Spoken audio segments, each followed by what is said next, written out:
as you may have already seen from my abstract, I start with a quote from a black singer and poet,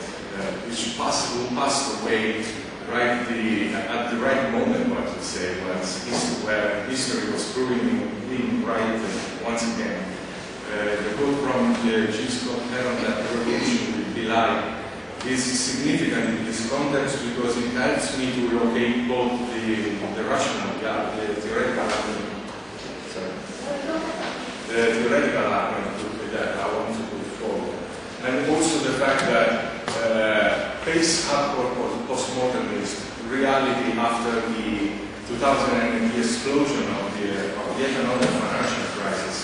in 2008, reality still refuses to go away, and material conditions of life and material forces still to play a role. Having said that, I'm trying to give a sort of analysis of the role of new media that take on board both dangers, both new mechanisms for power resistance, but also new practices of new ways in which power is appropriated in this kind of technology. Let me start with the thing that I very much share the concerns about the terms that are being used to describe this phenomenon, especially, first of all, the upstream logic, because it rationalizes and excludes all sorts of minorities or groups or social groups, both within a single countries, within the region, and it excludes the Middle East from a great process of unrest that is beyond, not specifically in the Middle East, but exacerbated in this region. And even more so with the so-called Facebook revolution. Journalists and commentators are jumping on this and adopted like contrasting opinions. There are skeptics who are arguing more of, for example, we are arguing that new technologies are completely useless because the state is in, especially in developing countries, the state is in control or is one of the major actors in the development of the infrastructure, the information technology. The optimists put forward a quite absurd argument, and in some instances, and they tie the introduction of a specific technology to a dreamland of absolute democracy and freedom and wealth. I think both raise important arguments, and especially the skeptics, when they put emphasis on the limitation, when they resort to statistical data that highlight, for example, the literacy rate, the economic barriers that are put in place to access this kind of technologies. These are good arguments, and still we are left with no kind of good definition of the role of digital technologies. I won't take on board the arguments of people like Jack Cohen or apologists of the information revolution, because that see this kind of linear development with the introduction of a single technology, and this is quite absurd to say the least. And it's also a reproduction of an old theme, especially in Western countries, which is now under the rubric of the modernization field, that by the introduction of a single technology, people will be much better off. So to move beyond this kind of position, start position, and thinking, I will not rely on statistics measure, because they both highlight again good points, but both on one side, literacy, the cost barriers,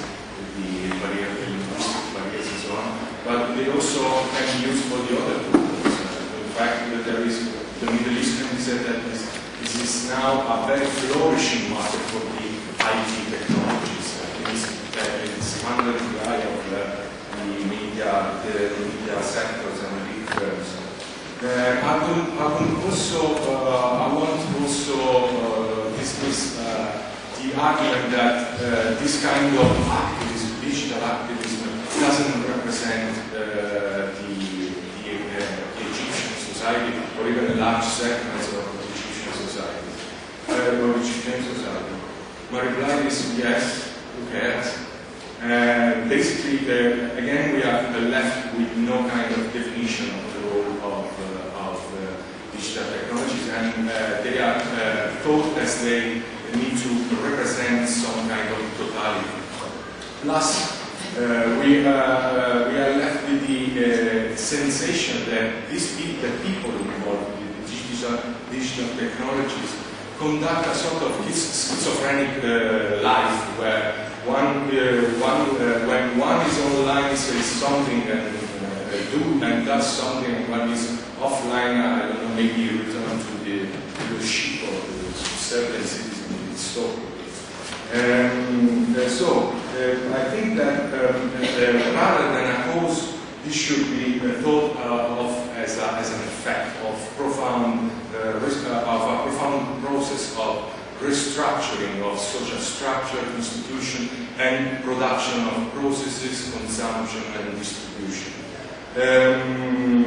This has been debated at least since the 70s onward, and goes under the debate of knowledge societies, information societies, and so on. I very much prefer the approach taken by the autonomist tradition of Marxism in Italy, which is not a peculiar Italian tradition, because it has evolved and traveled, because they take a critical approach to this kind of transformation. They don't question that this kind of transformation is happening, but they take a critical approach to it, and they bring back the analysis of the political economy.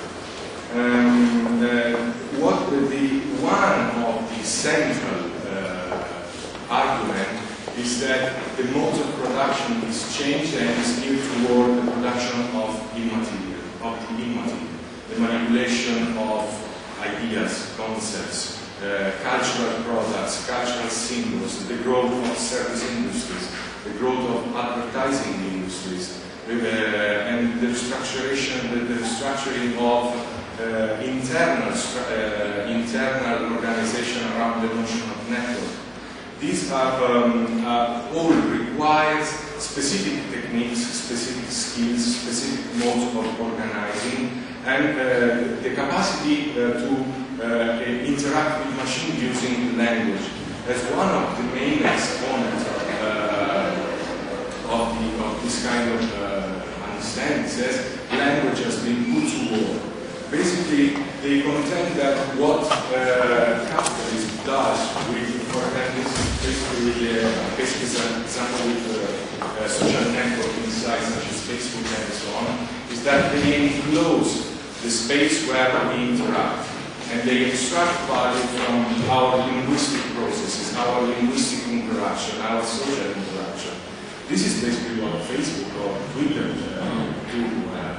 They offer basically an enclosed space where they extract values, even profiling the users to sell this kind of profiling to the advertiser. And a very important thing is that